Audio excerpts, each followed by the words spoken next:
ಹಿಜಾಬ್ಗೆ ಅವಕಾಶ ಕೊಟ್ಟಿರುವಂತ ರಾಜ್ಯ ಸರ್ಕಾರದ ನಿರ್ಧಾರವನ್ನು ಖಂಡಿಸಿ ಪ್ರತಿಭಟನೆಗಳು ಶುರುವಾಗಿದೆ. ಶ್ರೀರಾಮ್ ಸೇನೆಯ ಮುಖ್ಯಸ್ಥ ಪ್ರಮೋದ್ ಮುತಾಲಿಕ್ ಪ್ರತಿಭಟನೆ ಮಾಡಿದ್ದಾರೆ. ಆದೇಶದ ಪ್ರತಿಯನ್ನ ಹರಿದು ಆಕ್ರೋಶ ವ್ಯಕ್ತಪಡಿಸಿದ್ದಾರೆ.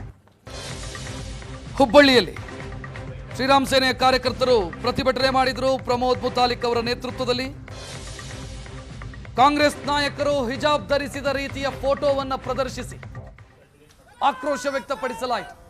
ನೋಡ್ತಾ ಇದ್ದೀರಿ ದೃಶ್ಯವನ್ನ. ಆದೇಶದ ಪ್ರತಿಯನ್ನ ಹರಿದು ಹಾಕಿ ಆಕ್ರೋಶ ವ್ಯಕ್ತಪಡಿಸಿದ್ದಾರೆ. ಹುಬ್ಬಳ್ಳಿಯಲ್ಲಿ ನಡೆದಿರುವಂತಹ ಪ್ರತಿಭಟನೆಯ ದೃಶ್ಯ ಇದು.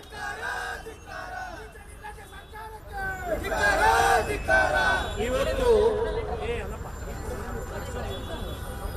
ಮುಸ್ಲಿಂ ತುಷ್ಟೀಕರಣ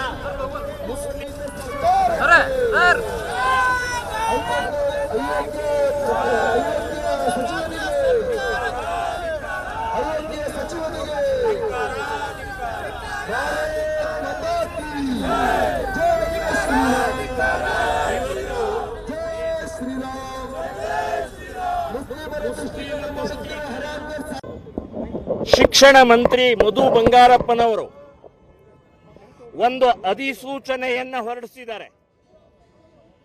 ಹಿಂದಿನ ಸರ್ಕಾರದ ಅಧಿಸೂಚನೆಯನ್ನ ರದ್ದು ಮಾಡಿ ಹಿಜಾಬ್ಗೆ ಅವಕಾಶವನ್ನ ಕೊಟ್ಟು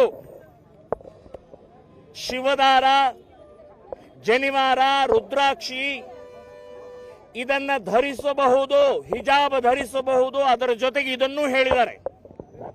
ನಾನು ಕಾಂಗ್ರೆಸ್ ಸರ್ಕಾರಕ್ಕೆ ಮತ್ತು ಮಧು ಬಂಗಾರಪ್ಪನವರು ಕೇಳ್ತೀನಿ, ಶಿವದಾರ, ರುದ್ರಾಕ್ಷಿ ಮತ್ತು ಜನಿವಾರ ಒಳಗಡೆ ಇರುತ್ತೆ, ಹೊರಗಡೆ ಕಾಣುವುದಿಲ್ಲ. ಅದನ್ನು ನೀವೇನು ಹೇಳೋದು? ಅದನ್ನು ಸಾಂಪ್ರದಾಯಿಕವಾಗಿ ಸಾವಿರಾರು ವರ್ಷದಿಂದ ಇಲ್ಲಿ ಹಾಕೊಂಡು ಬಂದಿದ್ದಾರೆ. ಸೊ ಅದನ್ನ